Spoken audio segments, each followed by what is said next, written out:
Hey guys, it's your girl Eda. Aside from being the Let's Talk Paralegal podcast host, I am a legal consultant, author, and advocate for change within the legal industry. Every episode, we dive deep into the tools, strategies, and real world insights you need to succeed, featuring inspiring guests and topics that matter most to the modern legal profession. So, if you find value in these conversations, be sure to subscribe to the Let's Talk Paralegal podcast and download our episodes for your commute, coffee break, or brainstorming session. And if you know someone who could benefit, don't forget to send them our way. Referrals are always welcome. Let's create a stronger, more empowered legal industry together.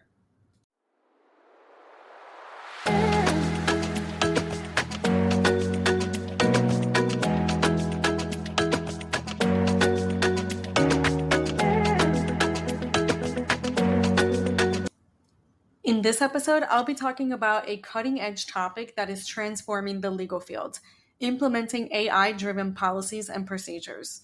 With artificial intelligence becoming a key player in legal tech, integrating it to your workflows, enhancing efficiency, accuracy, and client service is essential. Whether you're a part of a large firm or a solo practitioner or advancing in legal career, understanding how to implement it effectively is going to be the legal career grow of the year. So listen in for more.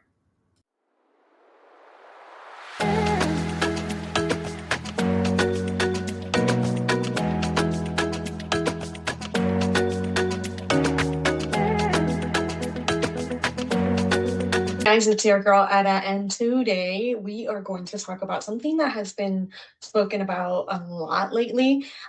We talk about it here throughout the Let's Talk Paralegal podcast, especially in the recent episodes. We talk a lot about AI, but we don't really talk about how to implement it, how to create procedures and laws and policies around it, especially now more law firms are embracing it and integrating it because, well, they have no choice. So if you have a LPM, which is a legal process management software, you have no choice because those already integrate some form of AI. If you're using Webflow, LexisNexis, it has AI. So how can we differentiate? How can we know whether or not we're utilizing it properly? We're utilizing it with the ABA guidelines and the IBA guidelines and all the guidelines in the world. Help me, Eda. All right, well, that's what this whole podcast episode is about. We're going to try and sum it down for like 15 minutes. And so here we go. I'm going to give you a few evolving things. And at the end of the episode, I'm going to actually discuss a new one that's coming out just to overcomplicate things. But we'll have a separate episode regarding that and what the difference is. But we're first going to talk about the role of it, right? So the role of AI in the policies and procedures and how we can actually implement these things. It's pretty much unknown to us, right? So let's start here, and we got to understand how AI fits in the realm of these policies and procedures. AI tools can analyze vast amount of data, which is what's making them popular. They can also automate repetitive tasks, and they can provide insights that shape your process. So this technology is revolutionizing areas such as document review and e-discovery, client communication and case tracking, compliance, monitoring, and risk management, and of course, workflow optimization for routine tasks like billing and calendaring, per se. And so this is what's really making it difficult when we're implementing, especially us that we're consulting these law firms in this new AI era. We are trying to navigate through these intricacies and how we can actually facilitate this in a way where the entire team understands the do's and the don'ts, right? So this is very relevant to my company as well. And by integrating these policies and procedures, we can achieve obviously that consistency and reduce the errors, and of course, improve decision making, which is ultimately what my company's all about, right? We want to make sure that the whole team understands the do's and don'ts. They are understanding their part in the policies and procedures. And so by implementing it in these tasks, right, in these categories, better yet, we can go ahead and improve the entire procedure and the entire operations of a law firm.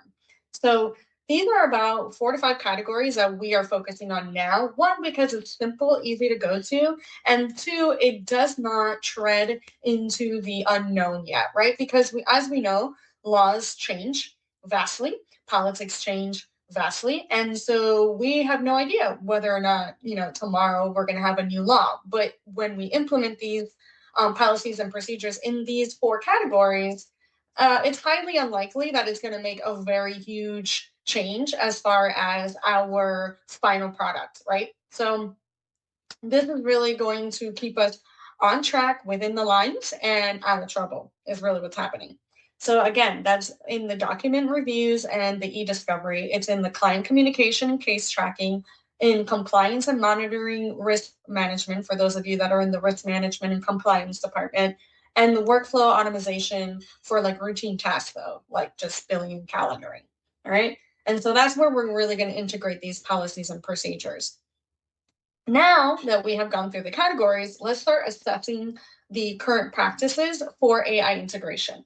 So this is very general, guys. It's very dependent on the type of law firm, the format of the law firm, the team members of the law firm, your position within the law firm, your non-position, lack of thereof, all the good things in the world. Take this with a grain of salt. This is super general, and it's just to give you more insight on how to do these integrations. So before implementing, obviously, an AI-driven solution, it's crucial that we evaluate all the current systems, right? That's what we do at our company. It's what we do all the time anyway. So this is just an added bonus that we have to do during our evaluation. And so in order to do that, we audit, similarly to what I was talking about, we audit the data, right? But what data? So we audit the workflows. So we identify what within the process is repetitive, it's time consuming, and it's prone to human error, and how the AI can thrive within those areas, right? Then we have to understand that data. So we have to assess the volume, the type of data that the firm handles, and the AI tools that they rely on, so that we can structure it and create a higher quality data to be effective.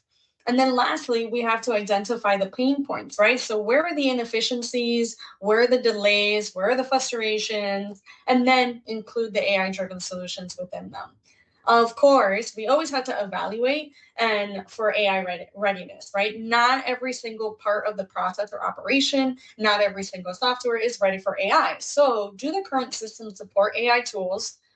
Where will there be upgrades that will include it or that are necessary to include it?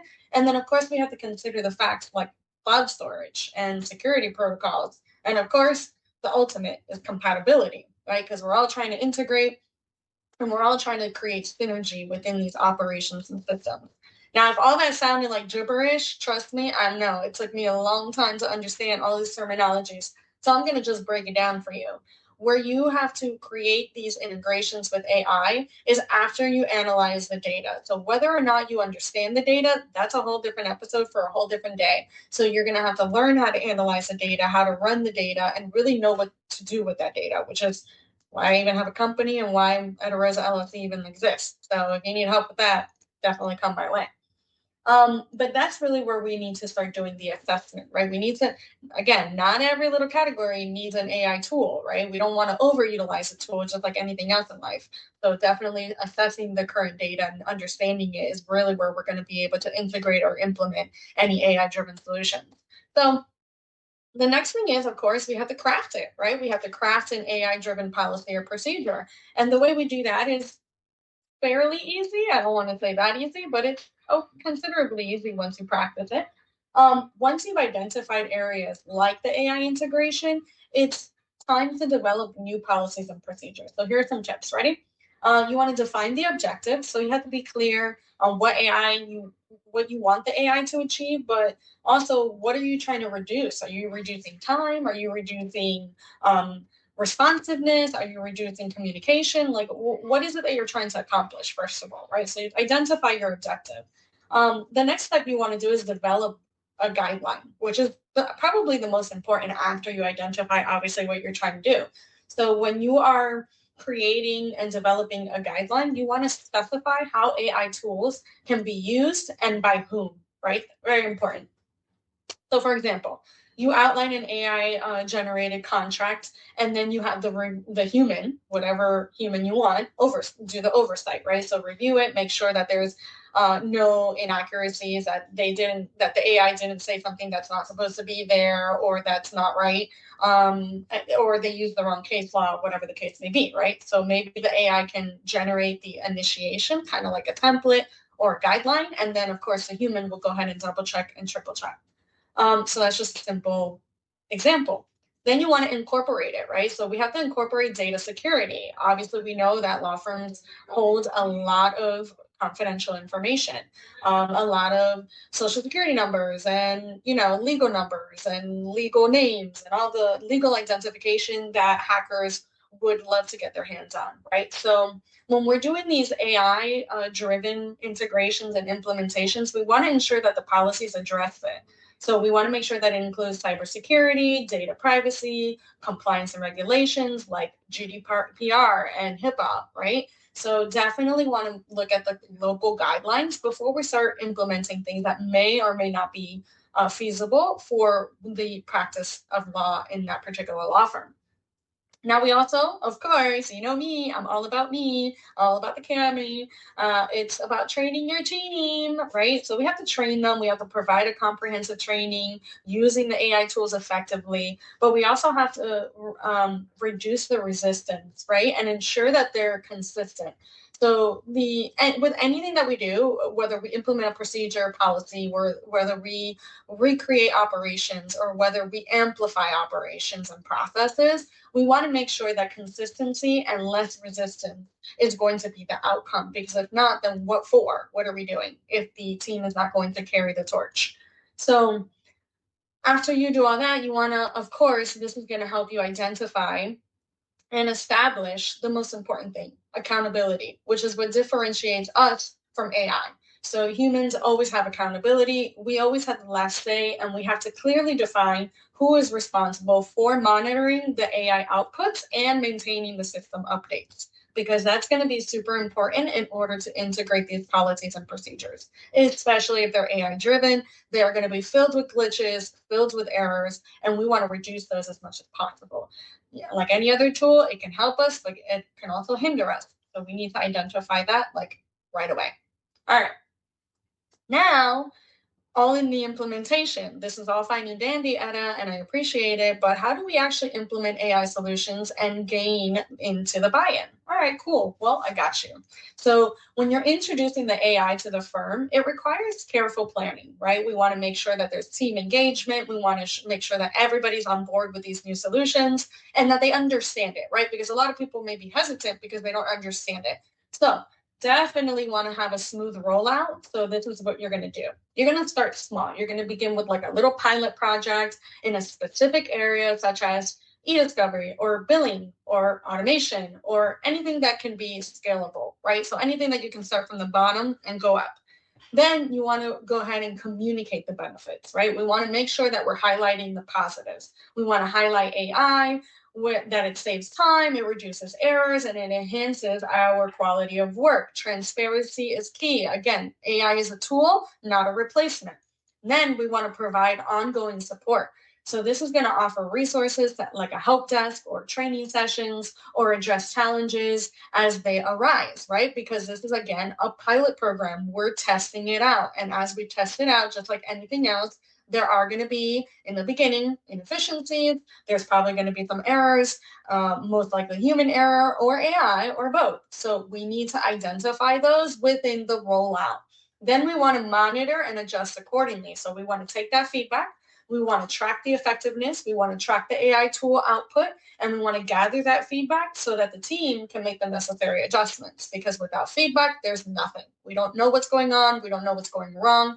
And that is never a good thing when you're implementing anything. So now, after you implement, after you do all of that, review and readjust, we want to involve, right, over time. So AI is growing, just like human skills are growing, just like how we digest information, right? You can listen to this podcast, you can look at this podcast, you can read a book physically, you can read it on an electronic ebook, you can listen to a book. The way we consume information, whether it's a 30-second short or a 1 hour podcast, it doesn't matter how your brain works. We are constantly evolving and we're constantly gaining information. Same thing with AI. AI is constantly learning and growing just like the human. And if that's scary enough, listen to our next podcast about agentic AI. But before we get into all that, I want to talk about how AI technology is constantly advancing, right? So we want to know about these policies and procedures and how we can evolve those as just as fast as the AI evolves. So you have to schedule regular reviews, right? So you have to update your systems based on new AI capabilities. You have to ensure compliance and emerging regulations around the AI use. As soon as AI grows and evolves, so do the laws. We have to make sure that the law and the AI integration and everything else is coincidentally going together in the same way.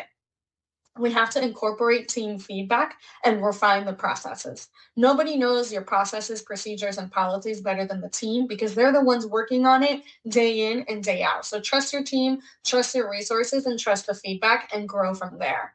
And then lastly, you want to explore new areas where AI can add value.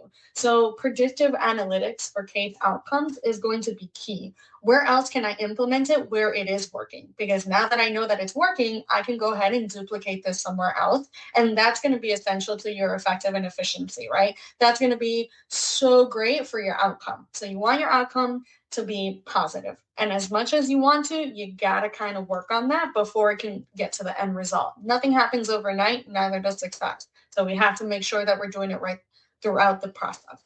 Now, this might be a lot of information. You're like, oh my gosh, you spoke so fast. It's literally 14 minutes in and I'm done. So we have to make sure that what we're doing with AI is carefully crafted, right? At the end of the day, this is new to everybody. Everybody's learning, including the AI. So nothing you can do can be horribly wrong as long as you're making educated research decisions. As long as you're abiding by the guidelines, whether local, federal, whatever guidelines you have to abide by, double check, triple check, just like anything else in the law, in the legal industry and law practice in general. You have to make sure that you're following whatever it is relevant at that moment.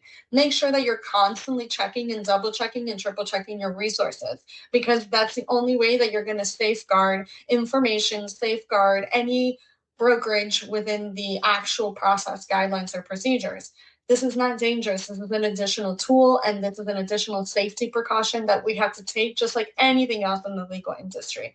Understand that we are the legal practitioners, that we are the legal holders, but we also are just as responsible in knowing what we need to do, when we need to do it, how we need to do it. So educating ourselves daily is essential to this being more effective. And obviously, keep your team involved because nobody knows better your law firm than your team. So integrating AI in policies and procedures can be revolutionizing on how you work, but it requires, again, thoughtful planning, continuous improvement. Leveraging the AI effectively, you can enhance, obviously, the efficiency and the accuracy, but most positively, the client satisfaction. That's what we're here for. We're community builders, we're community servers. We're here to build a community, we're here to safeguard our communities. So setting yourself and your firm for the long-term success is only going to help that satisfaction go even higher. Thank you for tuning in. That's it for today. Make sure you listen to our other podcasts about AI and what's coming up next. Bye, guys.